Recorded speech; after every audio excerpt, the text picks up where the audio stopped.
নমস্কার, আমি কবিতার কলতান থেকে আমার চ্যানেলে সবাইকে স্বাগতম। বড়দেরকে প্রণাম জানাই, ছোটোদেরকে অনেক অনেক আদর আর ভালোবাসা জানালাম।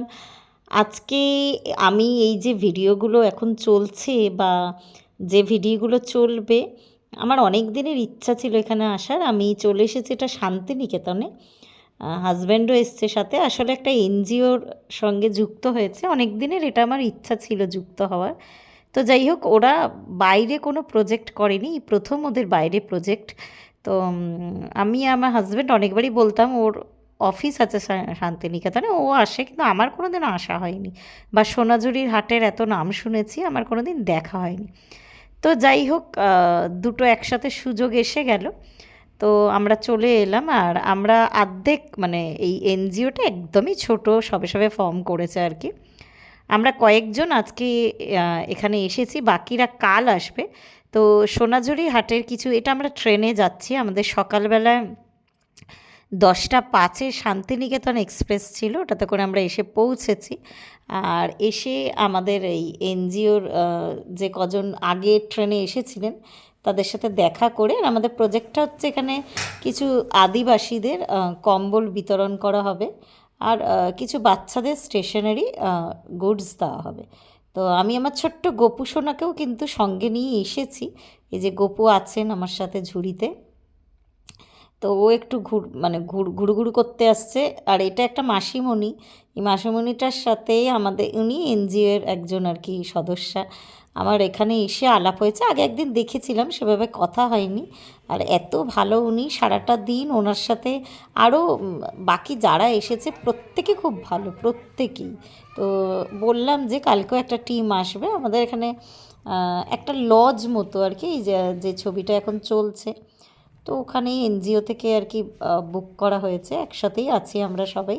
আর খুব আনন্দে আজকের দিনটা কাটলো। আর এই লজটা আমি একটু ঘুরে ঘুরে মানে আর কি ভিডিও করছিলাম, ছোট্ট একদম একটা হোমস্টে মতো, লজও নয়। তো আজকের দিনটা এখানে এসে, আমরা এসে এখানে পৌঁছলাম প্রায় 1টা নাগাদ।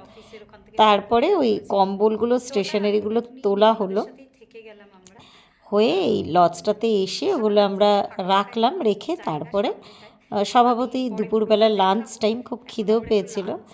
আর আমি একটা এখানে হোটেল দেখাবো, রামশ্যামের হোটেল, খুব সুন্দর। আপনারা যারা যারা সোনাঝুরিতে আসবেন, এদিক ওদিক না খেয়ে এই রেস্টুরেন্টটা অবশ্যই খাবেন। খুব সুন্দর এখানকার ব্যবস্থা, খুব সুন্দর অ্যাম্বিয়েন্স, দেখুন আপনাদেরও ভালো লাগবে। এটা আমরা ওই রাস্তা দিয়ে চলেছি আমরা সোনাঝুরির হাটে। তো আজকে তো সেইভাবে কাজ কিছু ছিল না, তো আমরা আজকে মেনলি ঘোরাঘুরিই করেছি। আমি আর ওই মাসিমণি আমাদের সাথে গেছে, আমি আমার হাজব্যান্ড, মাসিমণি, আমরা তিনজনে মিলে এই রাস্তা ধরে চলেছি। আমার না এরকম রাস্তা ধরে চলতে মানে বেশ ভালোই লাগে, এটা সবারই ভালো লাগবে, শুধু আমার কেন, এরকম ফাঁকা একটা প্রান্তর ভালো লাগছিল আর কি। আর যদিও এখন গ্রিনারি দেখলাম, আমি আরেকটু গ্রিনারি এক্সপেক্ট করেছিলাম, দেখলাম একটু গ্রিনারি কম, তো হয়তো গ্রামের ভেতরের দিকে অনেকটা গ্রিনারি আছে। তো এই মাসিমণি, আমি, আমার হাজব্যান্ড, আমরা চলেছি সোনাঝুরির হাটে। এতটা নাম শুনেছি, এতটা এক্সাইটেড ছিলাম না, মানে মানে অনেক দিনের ইচ্ছা ছিল আর কি। তো আগে আমরা কেনাকাটা করার আগে, যেটা বললাম আমি দেখাচ্ছি খাবার জায়গাটা, তো ওখানে আমরা, এখানে বাউল গান হচ্ছে, বিভিন্ন জায়গায় যেরকম হয়, যারা আগে সোনাঝুরি হাটে এসেছেন তারা প্রত্যেকেই জানেন। আর আজকে যেহেতু শুক্রবার ছিল, হাট বসেছে, কিন্তু সেরকম জমজমাট কিছু না, যেহেতু আমরা আজকে এলাম, কেন কালকে শনিবার আমাদের মেন প্রোগ্রামটা কালকে। তো এখানে যে সাঁওতাল নাচ হচ্ছে, আমার একটু ইচ্ছা ছিল এদের সাথে দাঁড়িয়ে একটু ফটো তোলার বা কিছু, তো দুপুরবেলা তখন আর কি, যাই হোক, খাবারের টাইম হয়ে গেছিলো, আর দাঁড়াতে পারিনি। আমরা এই রেস্টুরেন্টে ঢুকে গেছি। এই যে দেখুন, আপনাদের অ্যাম্বিয়েন্সটা দেখেও ভীষণ ভালো লাগবে। আমি তো এমনিও ভেজ খাই, ভেজ থালি নিয়েছি, আর পুরো যাচাই, শাক থেকে শুরু করে পায়েস দিয়ে সব কিছুই ছিল। আর ওরা সার্ভ করেছিল না কাঁসার থালাতে, প্রথম পাতে ঘি দাও, আমি তো ভীষণ ভালো খেয়েছি। মাসিমণিও ভেজ থালি নিয়েছিল, আমার হাজব্যান্ড চিকেন নিয়েছিল।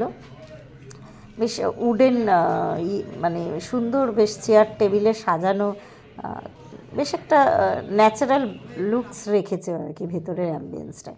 আর খাওয়া দাওয়া আমার তো খুবই ভালো লেগেছে, এই মাসিমণিরও ভীষণ ভালো লেগেছে। আর এই কিছুক্ষণের মধ্যেই আমরা এত মানে ঘুলে মিলে গেছি, মানে কি বলবো। আর মাসিমণি একাই থাকেন, বাড়িতেও উনি একা থাকেন, উনি এই বিভিন্ন ধরনের এনজিওর সাথে উনি যুক্ত। তো এইভাবে না মানে এত সুন্দর কত মানুষের সাথে যে আলাপ হয়ে যায়। আর এই যে আমাকে ফ্রি সার্ভ করছে, তো তখন আমি একটু ছবি তুলে নিয়েছি। আর আমি এমনিও খুব পছন্দ করি, আমি আবার দুবার ঘি নিলাম। আর যাচাই ছিল, এটা আমি একটা শর্টস ভিডিও করেছি কী কী ছিল। এটা ভয়েস ওভার দিন, এটা অরিজিনাল ভয়েস ছিল, তো এখন ওটা আপনারা আমার শর্টসে পাবেন। এটা যেহেতু ভয়েস ওভার দিয়ে মানে করছি, তাই জন্য মানে বুঝতে পারবেন না হয়তো কী কী আছে। আমি তাও বলে দিই, ফুলকপি ছিল, পোস্ত ছিল, একটু স্যালাড ছিল, শাক, বেগুন ভাজা, ডাল। আর প্রত্যেকটা না ওরা যাচাই করছিল আর কি, যেহেতু এটা থালি, আলাদা করে নিলে আলাদা ব্যাপার। আর এই আমরা চলে এসেছি একটু কেনাকাটা করতে, সামান্য কিছু কেনাকাটা করেছি, খুব বেশি কিছু নয়। আর অবশ্যই সেগুলো আমি কলকাতায় ফিরে শেয়ার করব, ছোট্টখাট্ট কয়েকটা জিনিস বন্ধুদের গিফট দেওয়ার জন্য। আর ছেলের জন্য একটা পাঞ্জাবি, এইটুকুই, হ্যাঁ, খুব বেশি কিছু না। আর আমি নিজের জন্য একটা হারেম প্যান্ট আর একটা টপ কিনেছি। হাজব্যান্ড সঙ্গে ছিল, স্বভাবতই ওই ঘুরে ঘুরে কেনাকাটি করাটা, এটা প্রত্যেকেই জানেন, প্রত্যেকেই বোঝেন, ছেলেরা খুব একটা দাঁড়াতে চায় না। তো শিলা মাসিমণি অনেক কিছু কেনাকাটি করেছে। এই পাঞ্জাবিটা আমি আমার ছেলের জন্য নিয়েছি, খুব সুন্দর কালারটা। আর মোটামুটি জিনিসগুলো সস্তাই, কলকাতার থেকে তো সস্তাই বেশ। আর এরকম কাঁথা স্টিচের পাঞ্জাবি, এটা 300 টাকার মতন পড়লো, 300 টাকার থেকে একটু কম পড়লো। আর সস্তাই কলকাতাতে। কাঁথা স্টিচের আমি একটা ওড়না নিলাম, সেটাও মোটামুটি সস্তাই পড়লো। আর এই নেক পিস আর তার সাথে দুল আমি আমার বন্ধুদের জন্য গিফটের জন্য নিয়েছি, ওরা বানিয়ে দিচ্ছিল দুলটা এই ভাইটার কাছে দাঁড়িয়ে। এই হাজব্যান্ডের যেহেতু ওরা মানে শরীরটা দিচ্ছিল না, আর ভালো লাগছিল না সারাদিন পরে, তো ওই জন্য খুব বেশি ঘোরাঘুরি করি। আর যদিও আমি আগেই বললাম যে হাটটা আজকে খুব বেশি জমজমাট নয়, যেহেতু আজকে শুক্রবার। দেখি কাল যদি কাজের ফাঁকে সময় পাই আমি অবশ্যই আরেকবার যাবো। চলে গেলে আর আমি তো কুর্তির দোকান কলকাতা থেকে অনেকখানি সস্তা। তো এই ওড়না আমি একটা নিলাম, বন্ধুদের সাথে এলে একটু ঘোরাঘুরি করে খুবই কেনা সুন্দর। যায়। আসলে ছেলের একটু অধৈর্য হয়ে পড়ে এত ঘোরাঘুরি করতে গিয়ে। তো যাই হোক, তার মধ্যেও কম কেনাকাটি করিনি। আমার তো বেশ ভালো লেগেছে পরিবেশটা। আর এখানে গান হচ্ছে, শুনি না ভদ্রমহিলা গাইছে বাবুদের সাথে, তো আমি একটু স্টপ হয়ে যাচ্ছি গানটা শোনানোর জন্য, আপনারা এনজয় করুন।